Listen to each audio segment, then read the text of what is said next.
Ladies and gentlemen, welcome back to my podcast, Live Your Best Life Every Day. My name is Stefan Dajo, and today's topic is going to be about unlocking the power of emotional intelligence, how to set the pathway to personal and professional growth. Alright, let's dive right into it. In a world driven by data, algorithms, and technological advancements, it is quite easy to overlook the significance of an equally crucial aspect of human intelligence, and I'm talking about emotional intelligence, alright? Now, this is an often underrated skill. However, it is quite a powerful determinant of our personal and professional success. It impacts every aspect of our lives, from our relationships to our ability to lead and adapt in an ever-changing world. Now, in this challenging episode, we will be exploring the essence of emotional intelligence, and we will be providing practical steps on how to nurture and develop it. Alright? Now, for that purpose, I'm going to need you to grab a piece of paper, a pen or a pencil, and of course, listen up. Alright? We can't talk about emotional intelligence without defining it, and I'm pretty sure while many of us heard of it, many of us were told or were advised to jump on it, very few of us actually know what it means. Emotional intelligence, which is often referred to as EQ, it is simply the ability to recognize, to understand, to manage, and effectively utilize your own emotions and those of others. Is that clear? Now, what it does is, it involves a profound awareness of emotions, the capacity to empathize, and the skills to navigate the intricate landscape of human feelings.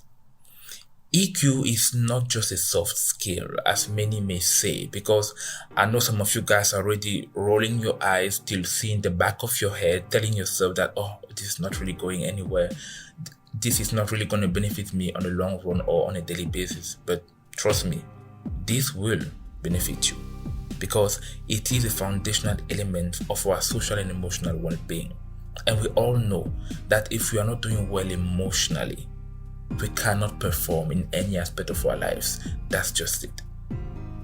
Now, why is emotional intelligence so important, one might ask? Well, it's pretty simple, and I'm going to break it down into a few bullet points, okay? The first one being enhanced relationships. Now, emotional intelligence is the bedrock of meaningful relationship. Why? Because it fosters better communication, empathy, and a deeper connection with others. By understanding and empathizing with the emotions of those around us, we get to build trust and create a more harmonious interaction.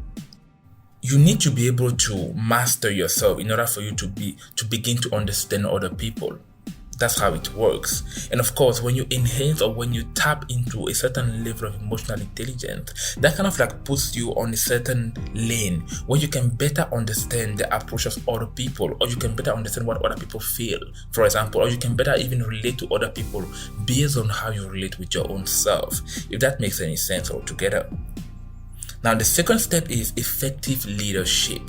Effective leadership requires a high level of emotional intelligence, because you are in a place or in a shoe or in a position where you can inspire, motivate, or better yet, lead by example. That means that you need to master yourself enough in order for you to be able to motivate and empower other people to do so.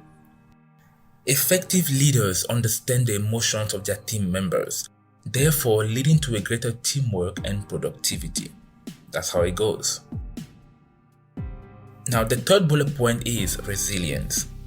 Emotional intelligence is the secret to resilience. And I tell you this, guys, unless you tap into a certain level of emotional intelligence, you're going to be a mess when life comes at you.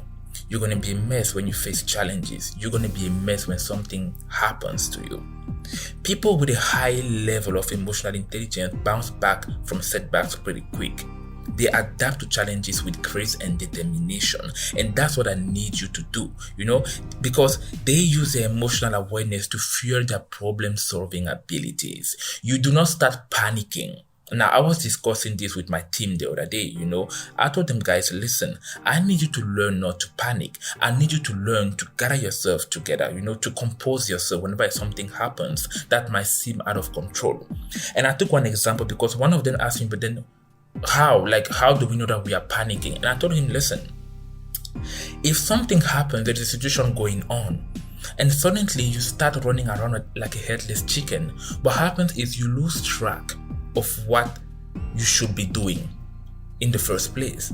The second thing is you you start feeling lost, overwhelmed, confused, like you go through all sort of, disturbing feelings, and at the end of the day, you end up being incapable of solving a problem that you should be able to solve. Now, bullet point number 4 is going to be stress management. Listen, emotional intelligence equips us with tools to manage stress. It enables us to identify triggers, to acknowledge our emotions, and of course, to employ healthy coping mechanisms, to reduce the negative impact of stress on our well-being. What happens most of the time is many of us lack stress management, and we observe that in the professional environment quite a lot. Many people fall under the pressure of stress. Many people get into depression and so on. But at the end of the day, if you tap into a certain level of emotional intelligence, that enables you to have a better stress management as well. You understand that just because something is happening to you doesn't mean that it has to get you down. You also get to master yourself from a trigger perspective, because if you know what can trigger you, then you know how to handle that situation so that it doesn't get to the point where it begins to trigger you. Like I always say, if you can spot it and stop it, why not? Bullet point number 5, self-awareness. Now, this is something that I'm always talking about in pretty much all of my podcast episodes.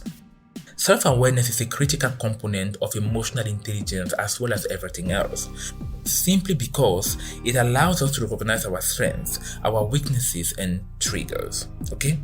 The self-reflection aspect of it paves the way for personal growth and self-improvement. That's, of course, when one is open to that. Now, step number 1 into learning how to develop your emotional intelligence is self-reflection. Start by assessing your own emotions. Take the time to reflect on how you feel in different situations. That's really important. Keep a journal, for example, or simply track of your emotional patterns. That will later help you to kind of self-analyze and assess yourself. All right. Now, step number 2 is empathy building. Practice empathizing with others, Actively listen to their feelings and perspectives. Better yet, try to put yourself in their shoes and try to understand their point of view. That's really important, and that's the reason why whenever I'm having a conversation with people, we are exchanging on a particular topic, I tend to say the aim here is not for me to try to get you to see life the way I do. No, it's all about understanding each other's perspective, and this is something that matters a lot because I'm here to listen. I'm not here to dissuade you from doing something, but I'm here to listen and suggest. Remember, when you listen and suggest, it means that you understood where the person came from. You understood their perspective and their point of view, and you are suggesting that perhaps they could do things in a certain kind of way, rather than dismissing them. Alright. Now, step number 3 is recognize triggers. You need to identify your emotional triggers, guys. That's really important. And you need to work on managing them. And I always say this, there is no point spotting a problem if you won't do anything about that. And I know many people in this life, and I'm pretty sure that you do too, who are professional, or who should I say, they are masters at actually spotting problems and are knowing what is wrong. However, it takes someone to conduct a certain analysis in order for them to realize in order for them to come up with how they can actually solve that problem. So do not just focus on identifying your emotional triggers. Please work on managing them. Work on actually doing something about them. Otherwise, quit talking about them. That's it. Because we've all had these friends who are so good at talking about their problems, and you end up asking yourself, listen, you've been having that same problem now for over 5 years. Are you going to do something about it, or will you just keep talking about it? Could things be the way they are because of the way that you think? Well, one thing can you do about it that can change things around for the greater good? That is always an analysis that you need to conduct, alright? Now, step number 4, conflict resolution. You need to develop your conflict resolution skills, guys. Learn to approach conflicts with a calm and understanding attitude. Seek solutions rather than escalating emotions.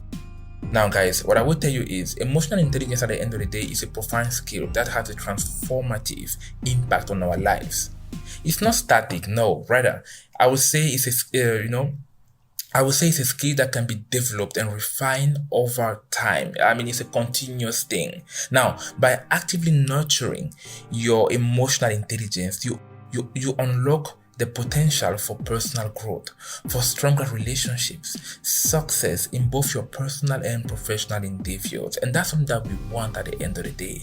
And the reason why you are here on this particular podcast, like the name of the podcast suggests, it is to live your best life every day. Now, in a world that often measures intelligence in numbers, let's not forget the immeasurable value of emotional intelligence, okay? Because it is the key to a more connected world. And that's just that.